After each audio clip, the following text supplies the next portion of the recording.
तो देखो, कल हमने है ना एसईओ के बारे में देखा था, कई बार वहां पे आ रहा था सर्च इंजन ऑप्टिमाइजेशन के बारे में। तो आज की जो क्लास है ना, वो बेसिकली एसईओ किस तरीके से काम करता है, फंडामेंटल्स क्या है, क्यों इसको यूज करते हैं, और वेबसाइट में उसका रोल क्या है, कौन कौन से प्लेटफॉर्म्स है, वो सब चीजें हम आज देखेंगे। ठीक है, तो बेसिक कॉन्सेप्ट क्या है, सर्च इंजन ऑप्टिमाइजेशन, पहली बात तो फुल फॉर्म, खैर ये तो याद हो गई होगी अब तक, is the practice of enhancing A website. Enhancing किस वे में, एसईओ के बारे में जैसे कि हमने जाना कि हमने वेबसाइट बना के डाल दी, लेकिन किसी को पता नहीं है कि वो एग्जिस्ट करती भी है या नहीं करती, क्योंकि उसको लोग मतलब जा नहीं पा रहे, उसके ऊपर एक्सेस नहीं कर पा रहे उसे, क्योंकि इतनी पब्लिसिटी नहीं हुई है। पब्लिसिटी अगर कर दी, उसके बाद में भी हमारी रैंकिंग जरूरी है, कि जैसे ही कुछ सर्च किया जाए, जैसे कि एक तो डायरेक्ट मेरे वेबसाइट पे कोई आ रहा है, उसको पता है कि ऐसी कोई वेबसाइट एग्जिस्ट करती है XYZ नाम की, तो उसके ऊपर चलते हैं और कुछ अपन वहां से परचेज करते हैं। लेकिन किसी को नहीं पता, लेकिन अगर मेरी रैंकिंग अच्छी है, रैंकिंग अच्छी होने से क्या है, मेरा जो प्रोडक्ट है उसको सर्च करेंगे, क्योंकि प्रोडक्ट तो डिमांड के बेसिस पे चलता है ना। अब भलाई से 5 वेबसाइट उसको बेच रही हो, रैंकिंग मेरी अच्छी है, मैंने प्रोडक्ट को सर्च करवाने पर खुद की वेबसाइट को शो किया, तो ऑटोमेटिक मेरा एसईओ अच्छा था, तभी तो मेरी वेबसाइट के ऊपर क्या बढ़ा, ट्रैफिक। तो यहां पर क्या कर रहा है, एनहेंस कर रहा है वेबसाइट को। Visibility on search engine result page, SERP, search engine result page. इसमें क्या है, इसका मतलब कि आपने सर्च इंजन मतलब समझते हैं ना, गूगल एक सर्च इंजन है, वैसे ही बीइंग, याहू, रेडिफ, डकडकगो, और बहुत सारे। डकडकगो जो है वो बताया था ना आपको, टॉर ब्राउजर के ऊपर हैकिंग वगैरह जब करते हैं तो इस ब्राउजर का यूज करते हैं। ठीक है, तो सर्च इंजन के ऊपर हमने कुछ सर्च किया, सर्च इंजन ये कुछ सर्च किया, उसके बाद जो रिजल्ट्स आ रहे हैं वो रिजल्ट है हमारा रैंकिंग। रैंकिंग के बेसिस पे हमारी वेबसाइट जो है वो अप और डाउन जा रही है, उसको इनहेंस करने का काम कर रहे हैं SERP के ऊपर। सर्च इंजन के रिजल्ट्स के अंदर रैंकिंग को हम अप करते हैं एसईओ के थ्रू। इंक्रीजिंग ऑर्गेनिक ट्रैफिक, इससे क्या होता है, ऑर्गेनिक ट्रैफिक है ना वो इंक्रीज होता है। ट्रैफिक कितने टाइप के होते हैं मैंने बताया था, कि भैया रेफरल भी हो सकता है, एफिलेटेड भी हो सकता है, लिंक के थ्रू भी हो सकता है एडवर्टीजमेंट वगैरह से, और एक ऑर्गेनिक भी होता है। ऑर्गेनिक मतलब कोई आपकी वेबसाइट को सर्च करके और उस मतलब नॉर्मल वे के अंदर आपकी वेबसाइट तक पहुंचा, ये सबसे अच्छा वे होता है। अगर ऐसा आपकी साइट पे बहुत ज्यादा हो रहा है, इसका मतलब कि ट्रैफिक आपका ओरिजिनल है, रिडायरेक्टेड ट्रैफिक नहीं है। तो यहाँ पे क्या बता रहा है कि हमको बेसिक चीज है ये इंक्रीज करना है, ऑर्गेनिक ट्रैफिक। ठीक है, आगे क्या बोल रहा है, it involves optimising various element of website. मतलब कि यहाँ पे एलिमेंट होते हैं वेबसाइट के अंदर बहुत सारे, वो एलिमेंट क्या है वो आगे देखेंगे हम, तो उनको ऑप्टिमाइज करने का काम कर रहा है। ठीक है, to improve its ranking, ranking की बात कर रहे हैं शुरू से, एसईओ के अंदर और कुछ भी नहीं हो रहा है, एसईओ के अंदर सिर्फ और सिर्फ रैंकिंग की बात हो रही है। ठीक है, किस पे हो रही है रैंकिंग, और सर्च इंजन सारे हमने बता दिए। आगे देखते हैं। अच्छा, ये इसके बारे में देखो, एसईओ किस किस चीज पे हो रहा है, सिर्फ इतना सा देखो यहाँ पे, बाकी हम आगे देखते हैं। कंटेंट पे भी हो रहा है, स्ट्रेटेजीज वगैरह, links, social network, website optimisation, web design, traffic, मतलब ये सारे के सारे। अगर ट्रैफिक की बात कर रहे हैं हम यहाँ पे, थोड़ी देर पहले भी ट्रैफिक की बात की थी हमने, तो ये सारे के सारे फैक्टर्स नहीं एसईओ के अंडर आते हैं, इन सबको देखता है।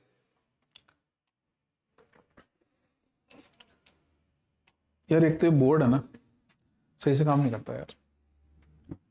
अंडरस्टैंडिंग दी SERP, SERP का मतलब बताया था, सर्च इंजन रिजल्ट पेज। ठीक है, तो इसके बारे में बता रहा है, the SERP is where search results are displayed, जहां पर सर्च रिजल्ट डिस्प्ले होते हैं। सर्च रिजल्ट कैसे होते हैं, देखा है ना आपने, इंडेक्स बन के आती है, कुछ भी आपने सर्च किया तो एक वेबसाइट आएगी, उसके नीचे थोड़ा बहुत कंटेंट आएगा, फिर वेबसाइट आएगी, फिर कंटेंट आएगा, किसी भी लिंक पे आप क्लिक करते हैं तो वो वेबसाइट ओपन हो जाती है। तो search result are displayed it includes organic result, paid ads, features, snips and more. मतलब कि यहां पर ये सब चीजें दिखाई देती है। एड्स भी तो देखते हैं आप, कुछ भी आपने सर्च किया इधर या इधर एड्स आते हैं, उसके बाद में हमारे रिजल्ट्स भी होते हैं, कुछ फोटो वगैरह भी होती है ना।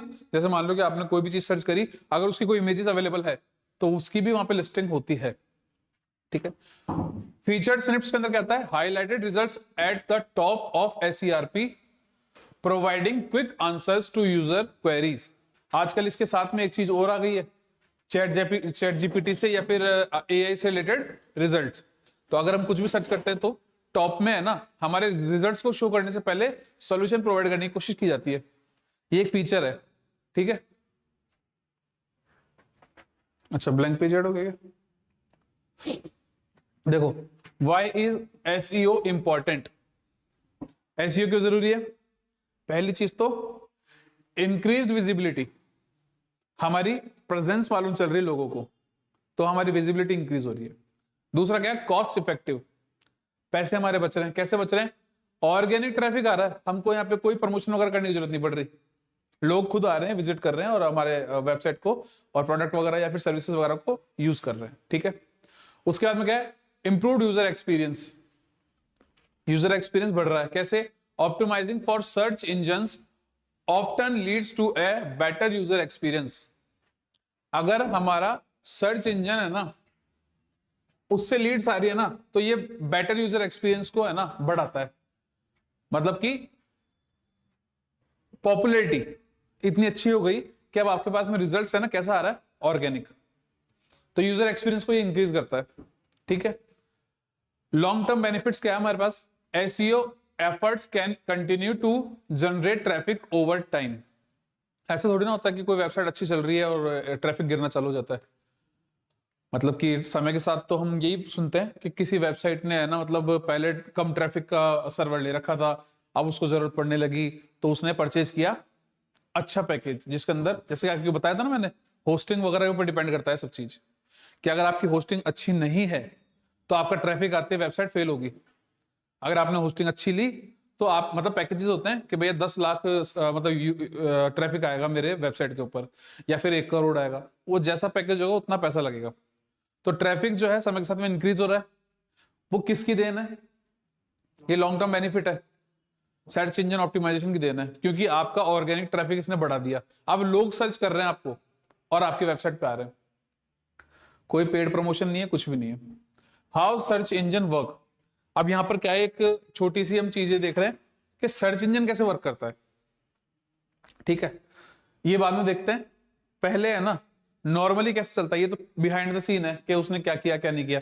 पहले देखते हैं नॉर्मली वो कैसे चलता है।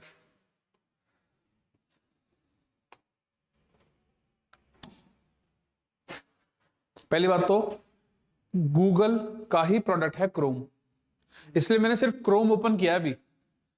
यहां पर जो गूगल दिख रहा है ना, ये हकीकत में अभी एक्सेस हुआ भी नहीं है, यहां पर ब्लैंक दिख रहा है, लिंक में कुछ भी नहीं है। अगर ये हकीकत में गूगल होता,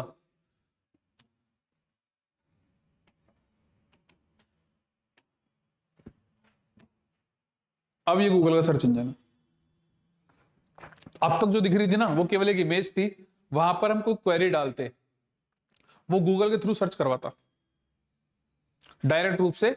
ये तो पहला ब्राउजर आया, ब्राउजर के अंदर हमारा सर्च इंजन आया। अब सर्च इंजन कैसे वर्क कर रहा है उस पर बात कर रहे थे हम, तो हम अभी फिलहाल कैसे काम में ले रहे हैं, बाद की बात है वो कैसे देखेंगे क्या होता है पीछे से। लेकिन फिलहाल हम क्या करते हैं, यहाँ पे हमारी क्वेरी डालते हैं। क्वेरी कुछ भी हो सकती है, लाइक चैट जीपीटी सर्च कर रहे हैं हम, तो हमने हमारी क्वेरी को टाइप किया, टाइप करने के बाद में हमारे पास में रिजल्ट्स आए। रिजल्ट्स हम स्क्रॉल करके चेक करेंगे कि कौन सा हमको अच्छा लग रहा है। जो भी हमको अच्छा लगेगा उस रिजल्ट को हम करेंगे ओपन। यहां पर मैंने आपको बताया कि कुछ पेड प्रमोशंस भी आते हैं, इमेजेस भी आती है, कंटेंट भी आता है, इंडेक्सिंग भी आती है, ठीक है। ये इंडेक्सिंग है सारी की सारी, पहले एक लिंक, उसके बाद में थोड़ा डिस्क्रिप्शन, फिर लिंक, फिर डिस्क्रिप्शन, ऐसे करके यहाँ पे कंप्लीट आ गया। मैंने आपको बताया था कि यहाँ पर है ना कुछ आजकल ऐसी भी चीज देने लग गए, मतलब यूजर एक्सपीरियंस को बढ़ाने के लिए, कि आपको रिजल्ट्स यहाँ पे अंदर जाके सर्च करने की जरूरत नहीं, यहीं पे मिल जाएगा बाहर। जैसे कि मैं सर्च करूं कि पैंथर की लाइफ कितनी होती है?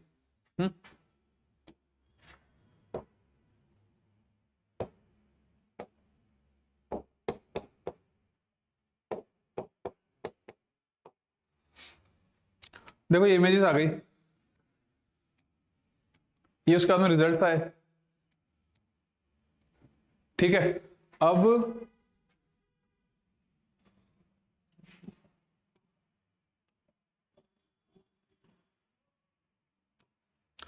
यहाँ रिजल्ट्स नहीं आ रहे, बाकी देखो, हाँ अपन अपने क्वेश्चन ही पूछते हैं ना इनसे। What is SEO? देखो क्वेरीज तो बाद में स्टार्ट हुई है, यहां पर इमेजेस वगैरह आ रही है, और हमारे पास में यहीं पे पहले एक रिजल्ट आ गया, एआई जनरेटेड रिजल्ट। इसके बारे में भी देखा था ना हमने। तो अब ये लिस्ट की बात करते हैं, वो सारा काम हो गया जो अभी हम समझना चाह रहे थे। अब लिस्ट पे आई, हमने क्लिक किया, और क्लिक करते ही ये वेबसाइट हमको मिल गई। इतना ही करते हैं, सर्च करते टाइम ब्राउजर पे जाते हैं, एक सर्च इंजन चूज करते हैं। अब सर्च इंजन गूगल ही नहीं हो सकता, कोई दूसरा भी हो सकता है। ऐसा नहीं कि भैया क्रोम के ऊपर है ना, गूगल का प्रोडक्ट है तो गूगल की मतलब सर्च इंजन को ओपन करेगा, दूसरा भी कर लो कोई। ये बिंग खुल गया, ये माइक्रोसॉफ्ट का है। याहू को देखते हैं,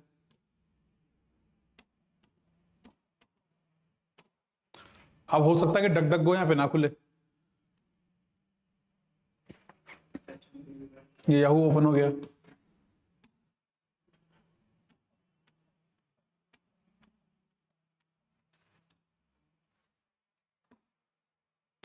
डक डक गो खुल गया, ये भी खुल गया। तो सर्च इंजन कोई सा भी हो सकता है।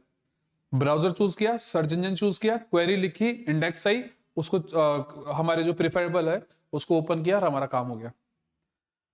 पीछे कैसे काम कर रहा है, पीछे कैसे काम कर रहा है ये देखो। हाउ सर्च इंजन वर्क, पहले तो ये करता है क्रोलिंग। मैंने आपको बताया था कि आप कुछ भी सर्च करते हैं तो ये पूरे वेब के ऊपर एक बॉट होता है। बॉट क्या करता है, क्रोल करता है। मतलब एक तरीके से ये इस तरीके से बताया गया है, जैसे स्पाइडर होती है ना। अरे यार थोड़ी डिजाइन नहीं बन रही हमसे। जाला, बिल्कुल एकदम परफेक्ट।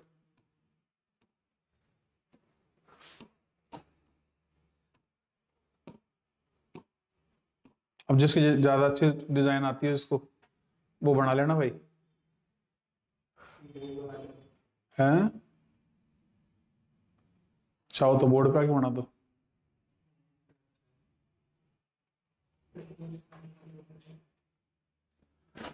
ये कुछ मकड़ी का जाले टाइप का है।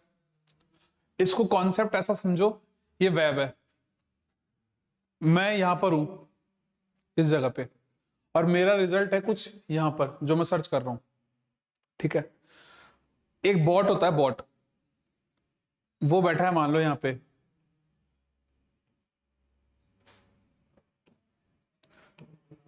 ठीक है। मैंने जैसे ही क्वेरी सर्च की, ये जाके पूरे वेब को सर्च करेगा और सर्च करके एक रिजल्ट निकाल के लाएगा। ये जो घूमेगा ना इधर उधर, इसको बोलते हैं क्रोलिंग।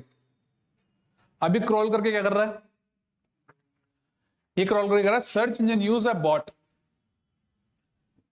क्या कर रहा है, बॉट यूज कर रहा है, ये बोला मैंने। स्पाइडर्स आर क्रॉल्स, मतलब कि ये बता रहा है कि जो स्पाइडर की जो चाल है ना उसको बोलते हैं क्रॉल, क्रॉल करना कहते हैं उसको। तो ये ऐसे बोल रहा है कि जो बॉट है ना वो क्रॉल करता है स्पाइडर के जैसे, to scan web pages and collect data about their content and structure. क्यों करता है ये काम, वो ये काम करता है ताकि वो पूरे वेब को स्कैन कर सके, पेजेस को स्कैन कर सके, ताकि आपका कंटेंट जो आप डेटा चाहते हैं वो आपको मिल जाए, ठीक है।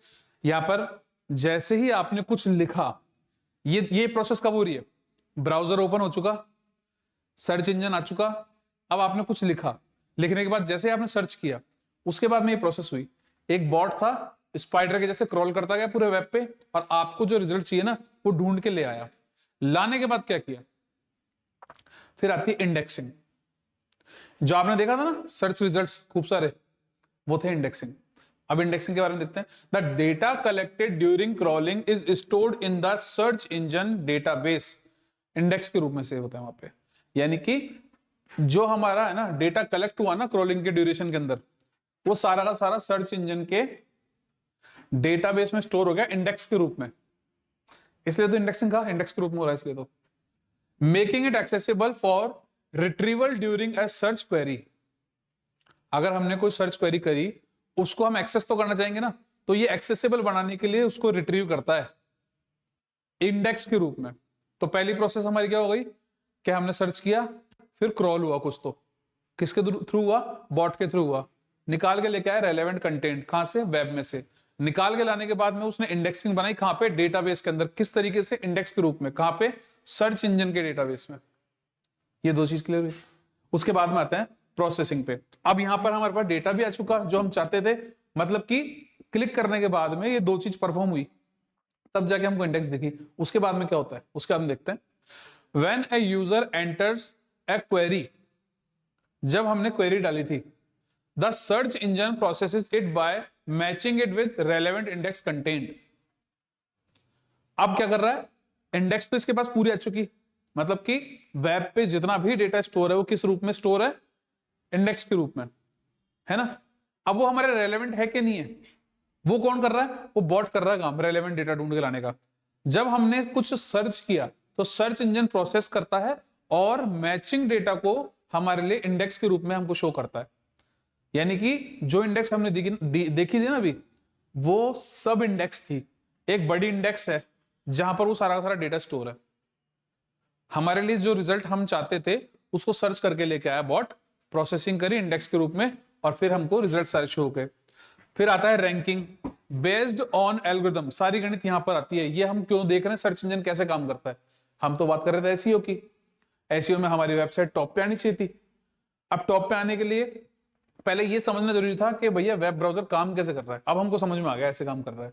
तो अब ये बता रहा है रैंकिंग कैसे चल रही है। Based on algorithms the search engine ranks the most relevant content for display on SERP, search engine result page. मतलब कि जो हमने सर्च किया वो रैंकिंग के बेस पर टॉप पे शो करता है, लेकिन उसमें वो क्या चेक करता है? वो एल्गोरिथम चलाता है ये चेक करने के लिए कि सर्च किया हुआ जो रिजल्ट है ना, वो रेलेवेंट कंटेंट डिस्प्ले करे SERP के अंदर। इसीलिए तो बोलते हैं कि जितने ज्यादा टैग्स हैं आपकी वेबसाइट के, उतने ज्यादा चांसेस है आपकी वेबसाइट के अप या रैंकिंग के अंदर हाई जाने के। अब आपके पास में मान लो कि बहुत अच्छा डेटाबेस था किसी के पास में, आपने उससे SEO करवाया आपकी वेबसाइट का, अब कुछ भी सर्च कर रहे हैं आपकी वेबसाइट टॉप पे आ रही है। जैसे कि यूट्यूब के ऊपर बीच में एक ट्रेंड क्या चला था कि रोस्ट सर्च करते ही कैरी मिनाटी आ रहा था, कैरी मिनाटी सर्च करते भी वही आ रहा था, फनी सर्च कर रहे थे तो भी वही आ रहा था, टॉप ट्रेंडिंग सर्च कर रहे थे तो भी वही आ रहा था। कुछ भी इंडिया के अंदर सर्च करने पर उसी का रिजल्ट शो कर रहा था। क्यों? उसके पास में सारे टैग्स आ गए थे, कोई उसका कॉम्पिटिटिव नहीं था। जब तक आपके पास में सारे टैग्स हैं, जिसको टैग भी बोलते हैं, मेटा टैग भी बोलते हैं और हैश भी बोलते हैं जैसे आजकल इंस्टाग्राम की भाषा में, तो जितने ज्यादा सर्च करने के लिए टर्म्स मेरे पास अवेलेबल है, रैंकिंग के चांस उतने ही इंक्रीज्ड है। समझ में आया? आगे चलते हैं। ये मकड़ी का काम समझ में आया? चलो एक बार और देख लेते हैं। ये क्या है? बॉट।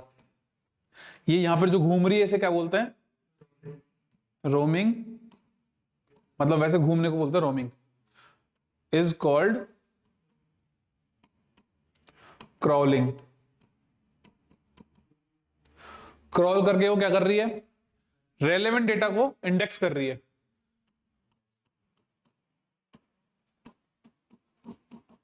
यार गलत है बेटा यार, उल्टा चलने की।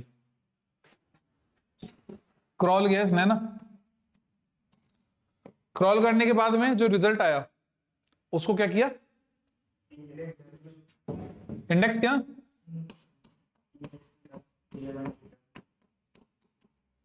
इंडेक्सिंग के बाद में क्या हुआ था? प्रोसेस हुआ था, क्योंकि ये तो कंप्लीट है, हमको इसमें से वो चाहिए जो हमको चाहिए, मतलब हमारे लिए रिलेवेंट है।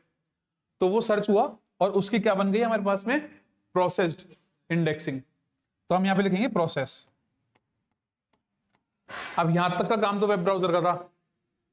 ये जो सब काम हुआ ये किस बेस पे हुआ? रैंकिंग के बेस पे, जो हमारे लिए जरूरी है। अब इसके बारे में हम पढ़ेंगे। समझ में आ गया? आगे चलते हैं। देखो यहां पर ये टैग्स है जो जरूरी है, ठीक है। 3, पहला आ गया कीवर्ड, फिर आता टाइटल, फिर आता है मेटा। तो पहले देखते हैं कीवर्ड क्या है। पहला कीवर्ड है हमारा, उसके अंदर क्या है डेफिनेशन देखते हैं। वर्ड्स और purchase that users entered into search engine, यानी कि या तो वो कोई वर्ड हो या फिर लाइन हो या पैराग्राफ हो, कुछ भी जो सर्च इंजन में डाला गया। ऐसे थोड़ी ना कि भैया यार ना लिमिट होती है सर्च इंजन की सर्च करने की कि वहां पर ज्यादा लंबा डेटा नहीं सर्च कर सकते, ऐसा है क्या? चेक करिए, मैंने तो नहीं करा आज तक, देखते हैं।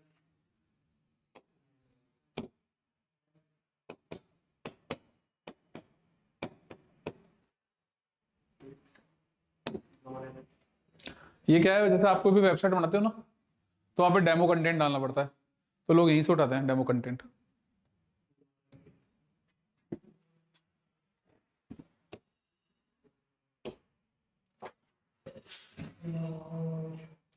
इतना बड़ा अगर मैं सर्च करूंगा तो ब्राउजर सर्च करने देगा क्या?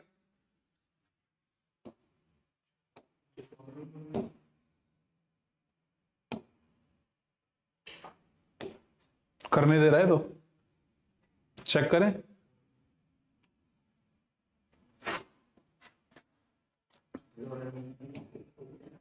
करने दिया ना इसने, तो आया रिजल्ट। ये कंप्लीट है कि नहीं है देखें, कंप्लीट है तो इसका मतलब इसकी कोई लिमिट नहीं है, आप चाहो जितना कंटेंट डाल सकते हो। इसीलिए इसने यहां पे क्या बोला कि भैया या तो वर्ड हो सकता है या फिर पैराग्राफ हो सकता है, ठीक है, कितना ही बड़ा हो। Selecting the right keywords is critical for targeting the right audience. क्या बोल रहा है कि सर्च इंजन के अंदर हमने जो डाला कीवर्ड या फिर मान लो कोई भी पैराग्राफ वगैरह, उसके अंदर है ना राइट कीवर्ड को सिलेक्ट करके टारगेटिंग ऑडियंस के लिए राइट रिजल्ट है ना वो निकालना थोड़ा टिपिकल होता है, ठीक है। यहां पर कीवर्ड से रिलेटेड बात हो रही है, ठीक है, और बाकी क्या भी है कुछ मत देखना है ना, यहाँ पे कीवर्ड से रिलेटेड बात हो रही है। तो उसके अंदर है ना पर्पस और लोकेशंस वगैरह सब बाद में देखेंगे, पहले देखो कीवर्ड्स आर स्पेसिफिक वर्ड्स और phrases that describe the content of a web page. क्या है कीवर्ड? कीवर्ड कुछ भी नहीं है, सिर्फ और सिर्फ वर्ड और पैराग्राफ जो उस वेबसाइट के अंदर अवेलेबल है उसकी बात की जा रही है। तो keywords are specific words and phrases that describe the content, यानी वेबसाइट के अंदर के कंटेंट को डिस्क्राइब करने के लिए जो वर्ड्स काम में ले रहे हैं वो कीवर्ड है। They are what users type into search engine when looking for information. मतलब कि मेरी वेबसाइट के अंदर लॉरेन विल्सन लिखा हुआ था, अभी देखा था ना, अभी आपने लिखा हुआ था, वो कोई वेबसाइट का नाम थोड़ी ना था, वो कंटेंट था उस वेबसाइट के अंदर का। लेकिन जैसे ही मैंने उसको सर्च किया तो आपने देखा वहां पर लॉरेन विल्सन की वेबसाइट भी आ गई थी, आ गई थी ना। क्यों हुआ? क्योंकि आपके कीवर्ड्स भी सर्च रिजल्ट के जैसे काम करते हैं। अगर आपकी वेबसाइट में कुछ लिखा हुआ है तो वो एक तरीके से टैग ही है। तो जितने ज्यादा कीवर्ड्स होंगे आपकी वेबसाइट के अंदर उतना ज्यादा सर्चेबल हो जाएंगे, वो एसईओ अच्छा हो जाएगा उनका। पर्पस क्या है? Help search engine understand what your content is about. Keywords क्या काम करते हैं? सर्च इंजन को समझने में मदद करते हैं कि आपका कंटेंट किस चीज के लिए है, ठीक है। Location in the content of the web page, कहां पे मिलते हैं ये? वेब पेज में कहीं भी मिल सकते हैं, ये कंटेंट के रूप में होते हैं ये। इन हेडिंग्स, हेडिंग जानते हो H1 H2 H3 जानते हो ना, कल दिखाया था ना वेब पेज। देखो कल अपन ने एक वेब पेज का एग्जांपल लिया था,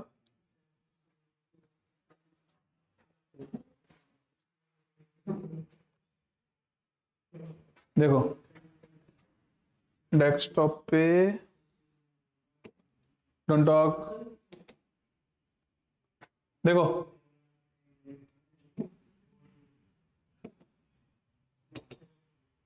ये बनाया था हमने, ठीक है। इसको ओपन करते हैं, ये देखो, इसमें H1 टैग है। इसको जब हमने बनाया था तो इससे क्या हुआ वो भी देखते हैं।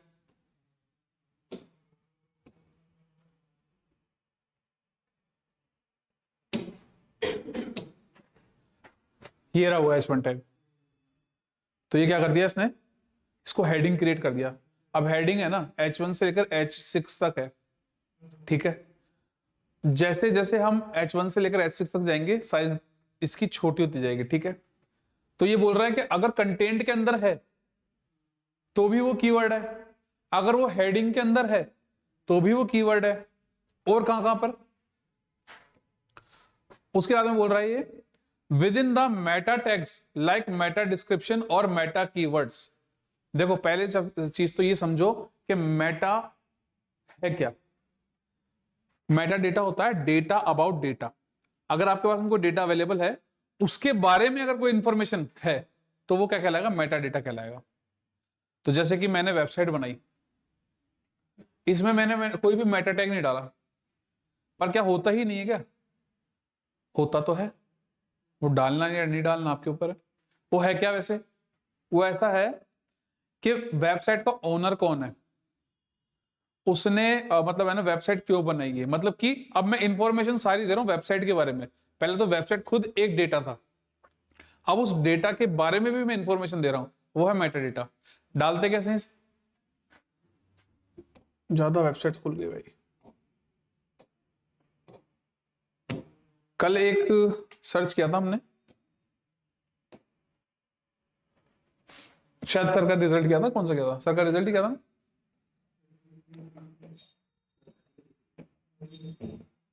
देखो ये कल वेबसाइट ओपन की थी हमने, किसी ने अगर गौर से ध्यान दिया था या नहीं दिया था, इसमें मेटा टैग्स थे। वो मेटा टैग्स है ना वो बताते हैं डेटा अबाउट डेटा।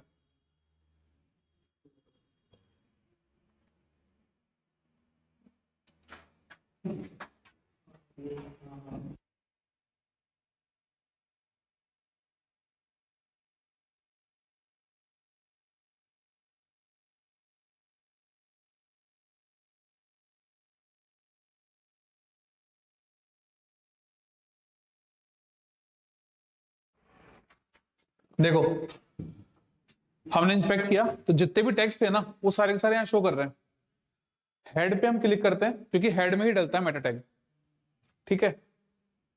अब देखो यहाँ पे मेटा टैग डल रहा है, कितने सारे मेटा टैग हैं यहाँ पे। ये सारा का सारा इंफॉर्मेशन है डेटा के ही बारे में कि यहाँ पर किस तरीके का डेटा है। तो देखो यहाँ पे क्या क्या है,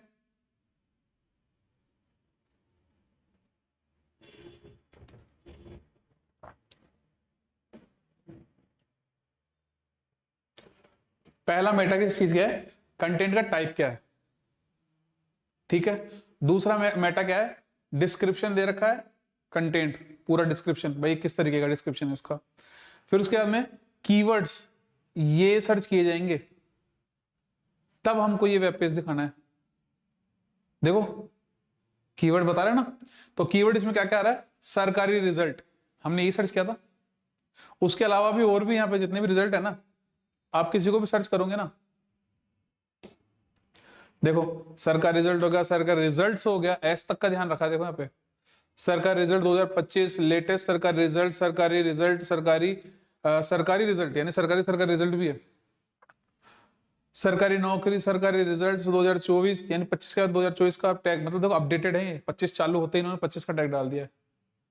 सरकारी रिजल्ट 2025, सरकारी रिजल्ट एग्जाम, सरकारी रिजल्ट .com, जितने भी इनको लगते थे कि इन इन मेटा टैग्स के थ्रू हमको सर्च किया जा सकता है। मतलब कि मैंने आपको ये कहा ना कि किस किस तरीके से हम एसईओ कर सकते हैं।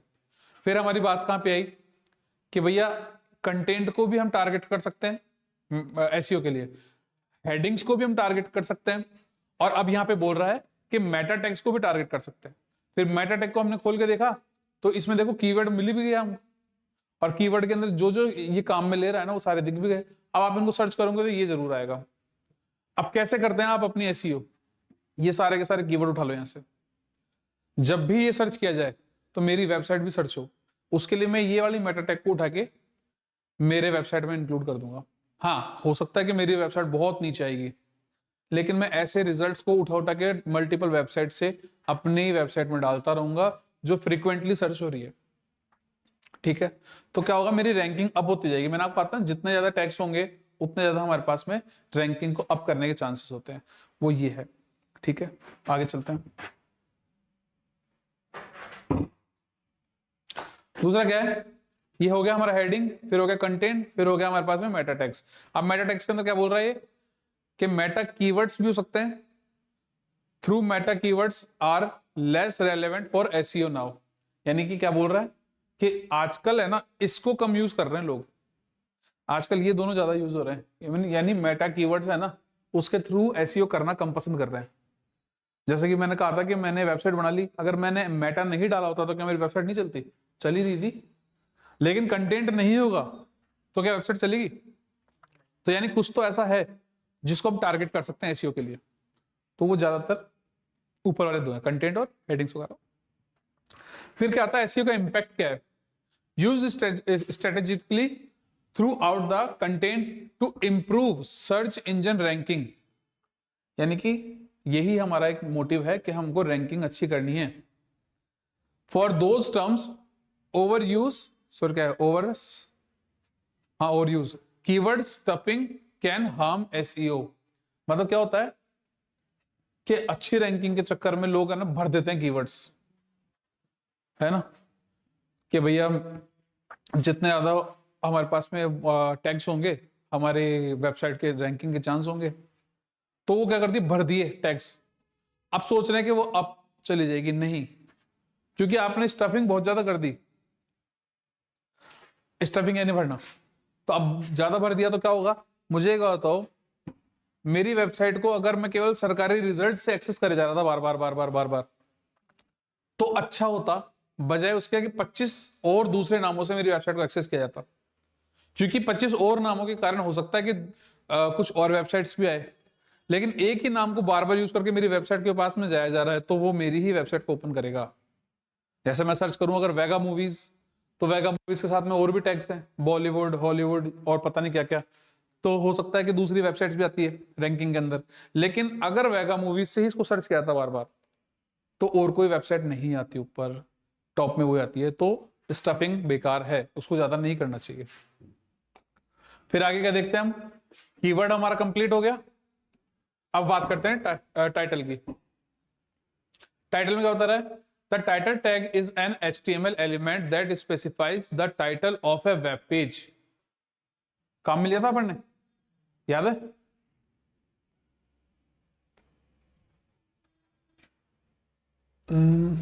अपनी वो वेबसाइट कहां चली गई यार? चलो यहां से ओपन करते हैं दोबारा।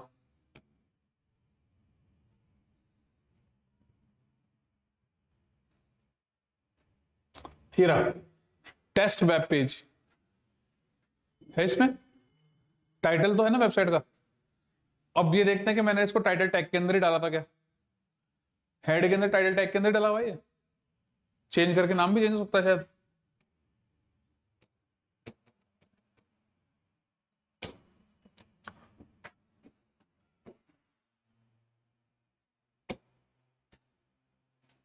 अबे भैया सेव कहाँ है इसमें?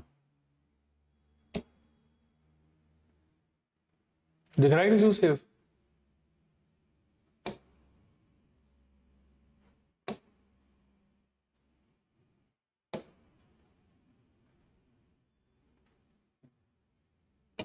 ऐसे नहीं था, ऐसे कर यार तू।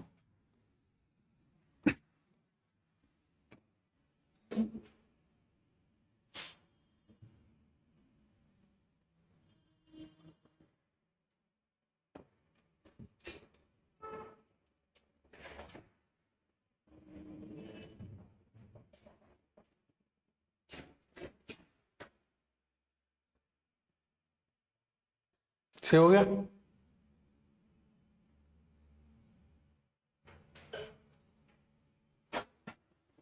इसकी याद कर रहे हैं ना? तो हमारे वेबसाइट का जो टाइटल टैग है ना, उसको हेड में डाला जाता है। टैग्स हमारे पास बहुत सारे होते हैं, हमने अभी टाइटल टैग की बात कर रहे हैं यहाँ पे, ठीक है?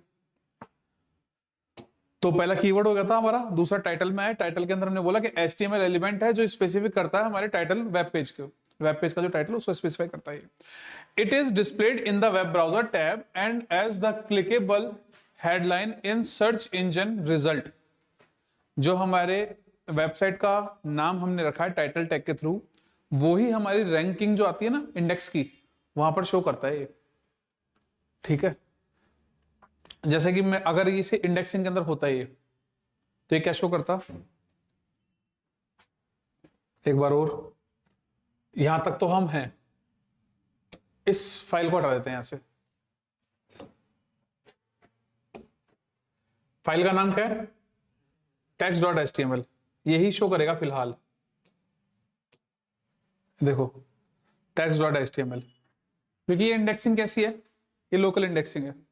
अगर ये इंडेक्सिंग वो वाली होती, फाइल वाली जो हमने ब्राउजर पे देखी थी अभी, तो यहां पर ये नाम नहीं आता, यहां पर ये वाला नाम आता।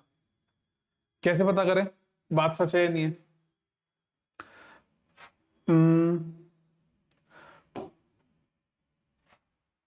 इसका नाम क्या है, बेस्ट MC एंट्रेंस। सर्च करें फ्लक्स,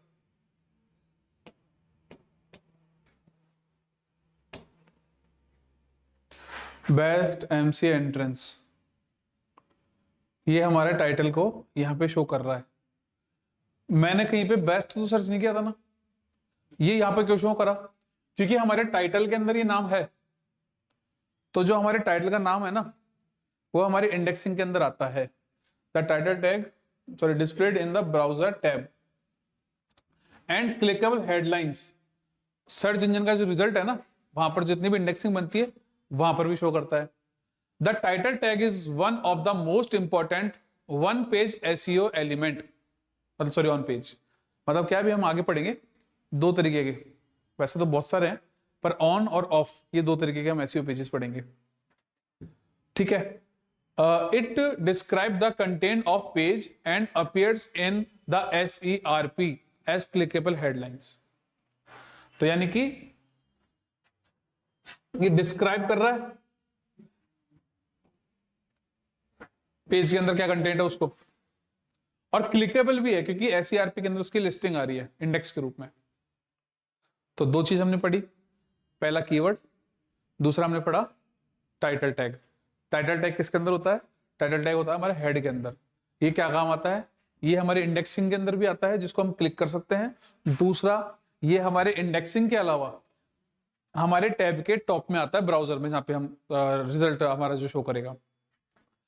ये भी SEO के लिए जरूरी है, जैसे कि कीवर्ड है। कीवर्ड कौन कौन से यूज करते हैं, कीवर्ड हम यूज करते हैं मेटा, हेडिंग या कंटेंट। मेटा को अब कम कर दिया गया है, ज्यादा हम यूज कर रहे हैं वो कौन कौन से हैं, हेडिंग या कंटेंट। यहां पर जो हम यूज कर रहे हैं वो क्या है, टाइटल टैग, जो कि हेडिंग के अंदर आता है। अब पर्पस क्या है, give us users and search engine a quick understanding of page content. यानी कि क्या काम कर रहा है कि क्विक अंडरस्टैंडिंग दे रहा है यूजर को कि हमारा पेज जो है ना वो किस बारे में है। कोई भी जो टाइटल रखेंगे हम वो रेलेवेंट ही रखेंगे ना, ऐसा तो कुछ नहीं है कि कुछ भी नाम रख देंगे उठा के। जैसे फ्लक्स एजुकेयर क्या है, वो किसी को समझ में ना आए, लेकिन बेस्ट MC एंट्रेंस तो सबको समझ में आएगा। तो हमने वही नाम रखा ना उसका, हमने फ्लक्स एजुकेयर नाम नहीं रखा उसका, हमने क्या नाम रखा, जो लोगों को समझ में आएगा। ठीक है, बाद में क्या है, plays a critical role in attracting clicks. यानी कि फ्लक्स एजुकेटर को कोई जाने चाहे ना जाने, लेकिन वो MC एंट्रेंस को जानते हैं, इसलिए ये अच्छा रोल प्ले करेगा लोगों को क्लिक करने के लिए, अट्रैक्ट करने में।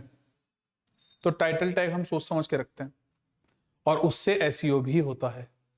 ठीक है, क्योंकि हम ये उसी के अंदर पढ़ रहे हैं। फिर आता है location, found with in the title tag in HTML head section. Head section के अंदर था, देखा था अभी आपने, पहले हमारा हेड सेक्शन आया था, जगह नहीं है। सबसे पहले क्या हुआ था, पेज स्टार्ट हुआ, हेड आया, हेड आने के बाद में हमारा आया, क्या आया था, टाइटल। यही बात कर रहे हैं ना अभी कि कहां पे आता है, हेड में आता है।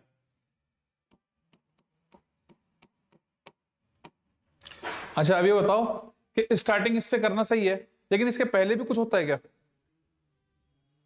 इससे पहले होता है HTML। मतलब ऐसा कोई जरूरी नहीं है, लेकिन स्टैंडर्ड्स को फॉलो करो, क्योंकि क्या है ना, ये एरर देता नहीं है कभी। आपने सही किया तो अच्छी बात है, नहीं किया तो भी अच्छी बात है। तो यहां पे क्या कर देंगे, HTML। हायरार्की के लिए देखें तो HTML के अंदर आ गया हेड, हेड के अंदर आ गया टाइटल, टाइटल में आपने दे दिया बेस्ट MCA एंट्रेंस।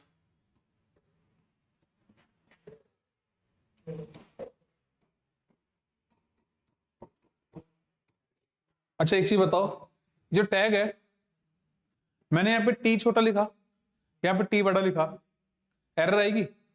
मैं अगर सारा बड़ा कर दूं तो अब आएगी ना? है कौन कह रहा आएगी? ये केस सेंसिटिव नहीं होती। और लैंग्वेजेस है ना वो केस सेंसिटिव होती है, HTML जो केस सेंसिटिव नहीं होती। आप छोटा बड़ा कुछ भी करो, कोई दिक्कत नहीं है। उसके बाद में हमारा हेड टैग हो गया। अब मेटा वगैरह जो है, मेटा की भी बात करी थी ना हमने, तो मेटा भी इसी जगह पे आता है हेड के अंदर। इसको वैसे बेसिकली लिखा जाता है टाइटल से ऊपर, पर कोई बात नहीं, हम नीचे भी लिख सकते हैं।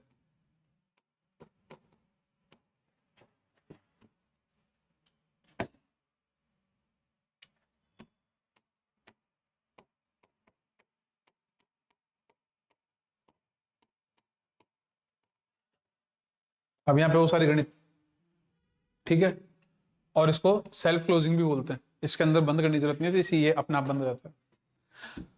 हेड के अंदर टाइटल भी आ गया, मेटा भी आ गया, और कुछ डाल सकते हैं यहाँ पे?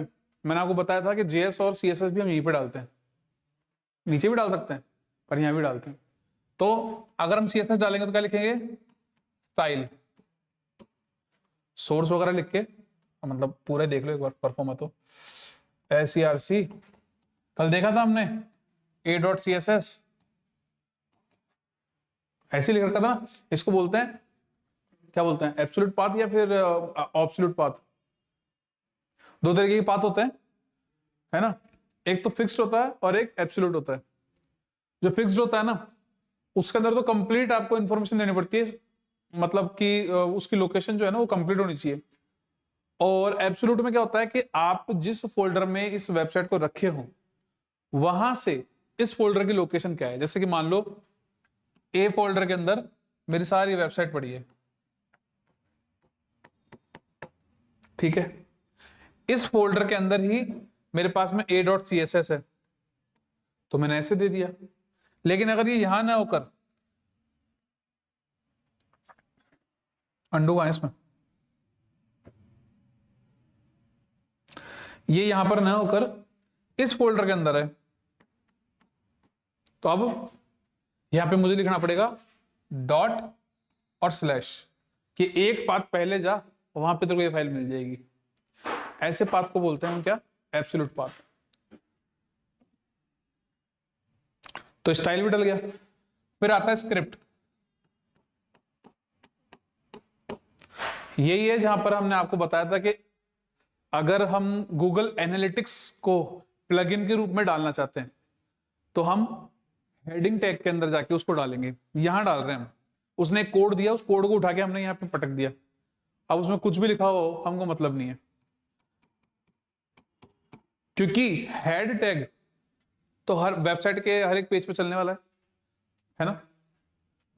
लेकिन ये हेड टैग है ना, हेडिंग नहीं है वेबसाइट की। ये हेड टैग अगर मैंने मान लो हेडिंग या फुटर, हेडर फुटर की बात हुई थी ना वहां पे, हेडर और फुटर के अंदर अगर मैंने काम में लिया है, तो ये पूरे वेबसाइट में कहीं भी एक्सेसिबल है, क्योंकि हेडर फुटर तो हर जगह लोड हो रहा है। लेकिन अगर मैंने इसको हेड में लिख दिया और ये केवल है ना होम पेज की है, तो ये मत सोचना कि हर जगह एक्सेस होने वाला है, ये केवल होम पेज पे ही एक्सेस होगा। तो हेड में तो डालना है स्क्रिप्ट को, लेकिन हेडर या फुटर की स्क्रिप्ट में डालना है, हर जगह नहीं डालना है। समझो, हर एक फाइल की खुद की एक स्ट्रक्चर है, वो किसी ना किसी पेज को रिप्रेजेंट कर रही है। Home, about, product, full form नहीं लिखता हूं, शॉर्ट लिख देता हूं, PLP प्रोडक्ट लिस्टिंग पेज, या फिर PDP प्रोडक्ट डिटेल पेज, या फिर कार्ट,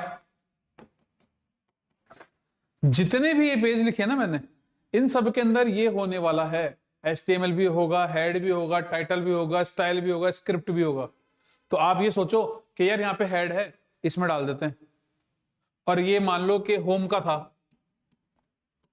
तो जब आपका होम लोड होगा तब तो ये स्क्रिप्ट चल जाएगी, गूगल एनालिटिक्स के पास में सारा रिजल्ट पहुंच जाएगा। लेकिन ये होम हर जगह तो नहीं चल रहा ना।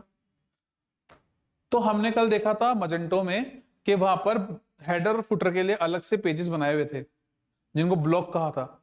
उन ब्लॉक्स को पेजेस के अंदर अपेंड करवाया था। उस जगह भी ये सारा कोड ऐसे कैसे होता है? वहां हमको डालनी है स्क्रिप्ट। वहां डालते ही अब हमारे सारे पेजेस के अंदर एक्सेसिबल हो गया ये, क्योंकि हेडर और फुटर तो हर जगह आ रहा है, फिक्स्ड है। जो कंटेंट है ना हेडर और फुटर, वो तो हर जगह पे आ रहा है। ये अंदर का मामला है ना, वो है इस पेज के ऊपर डिपेंडेंट, लेकिन ये और ये तो फिक्स है। समझ गए?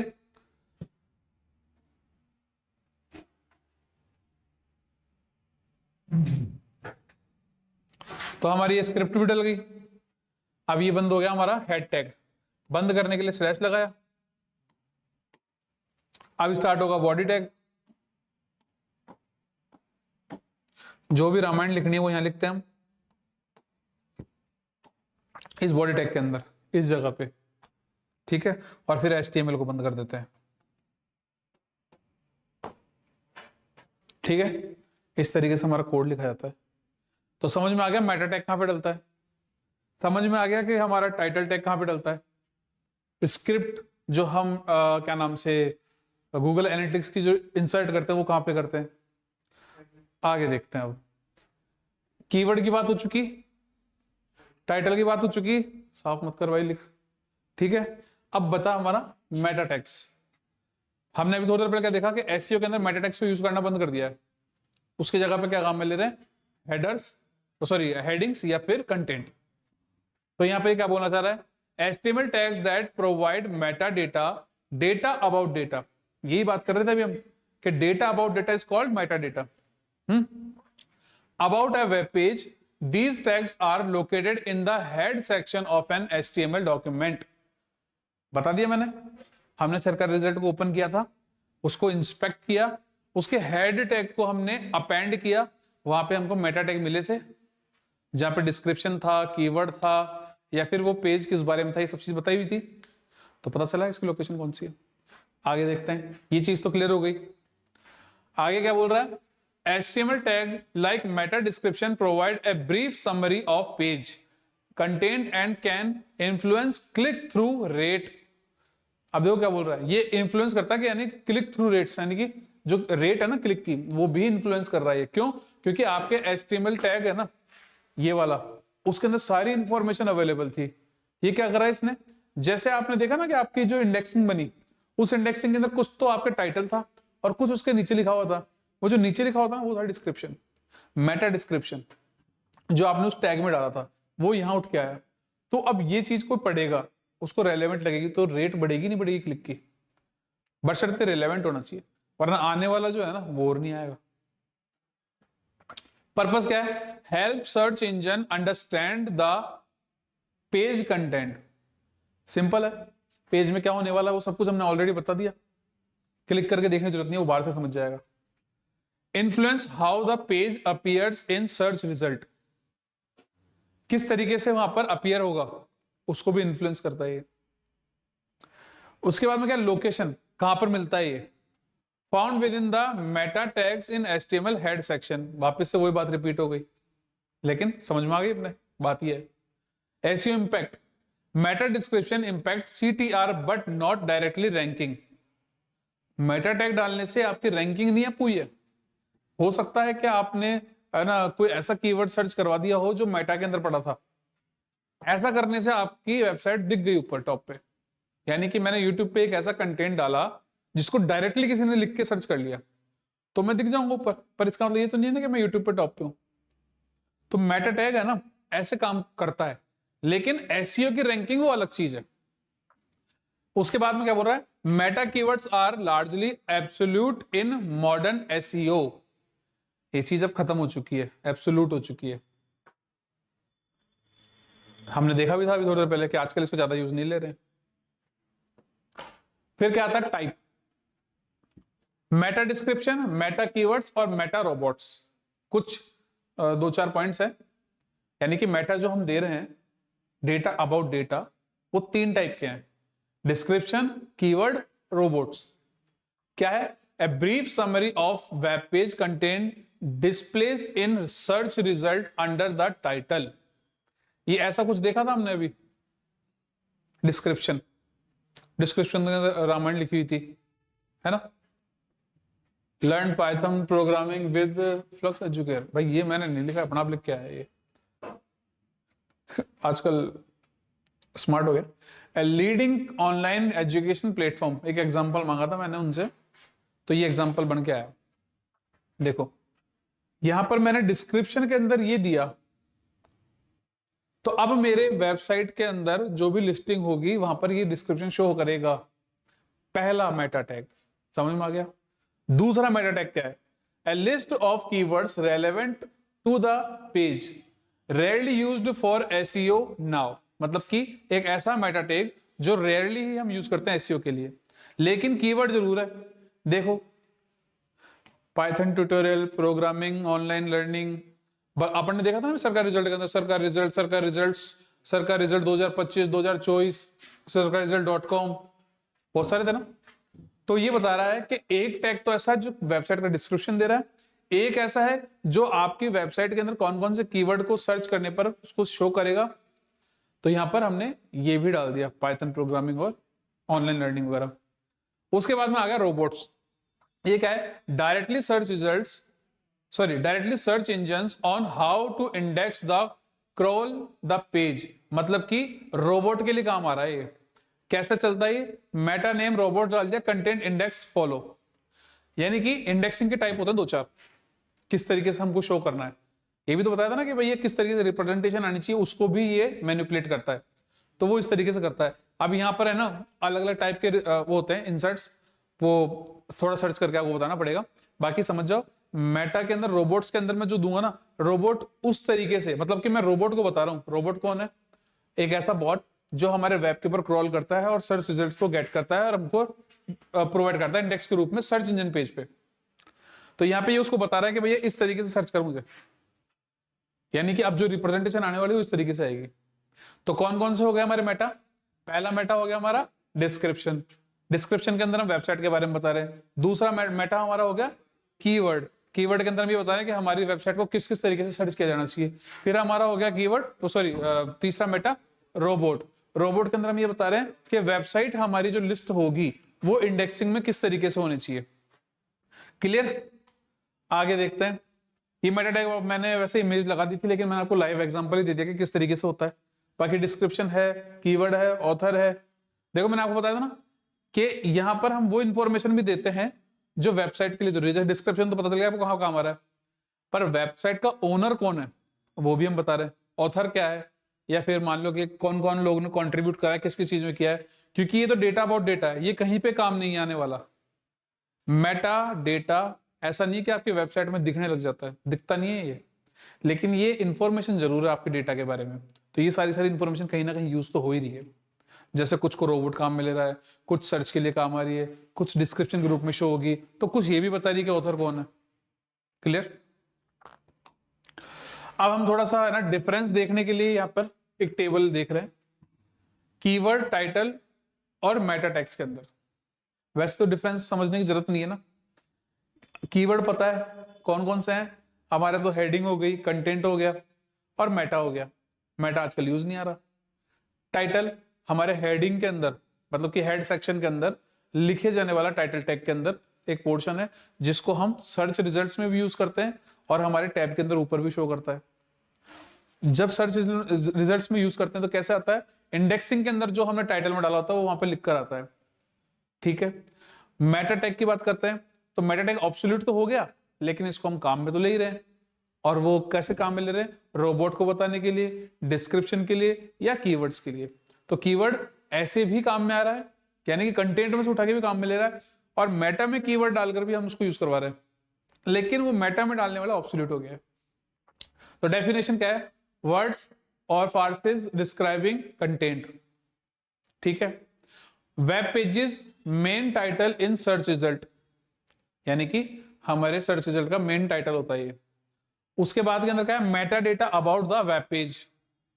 वेब पेज मतलब डेटा अबाउट डेटा ही तो बोला था हमने, तो मेटा डेटा क्या है, डेटा अबाउट वेब पेज। ठीक है, ये तो होगी डेफिनेशन।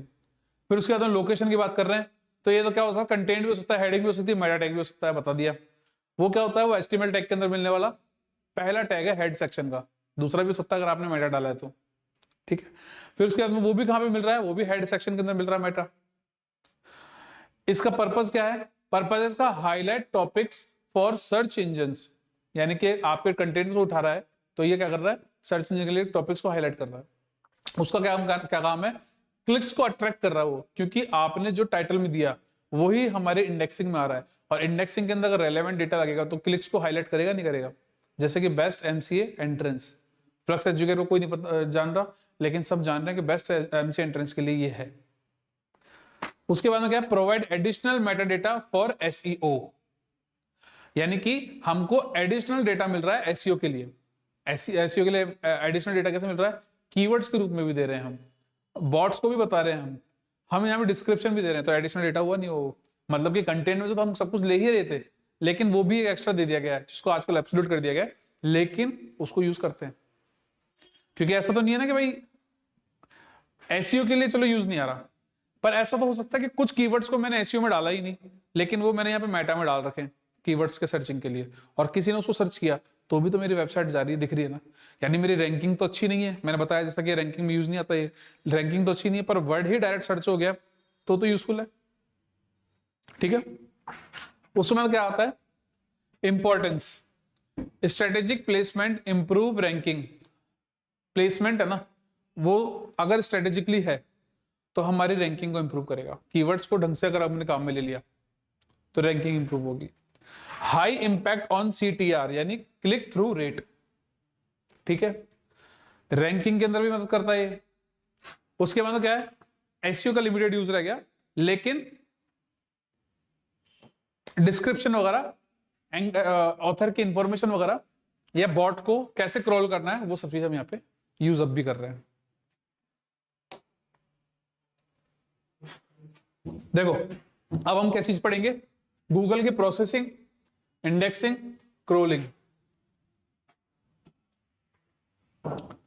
2:15 हो गए।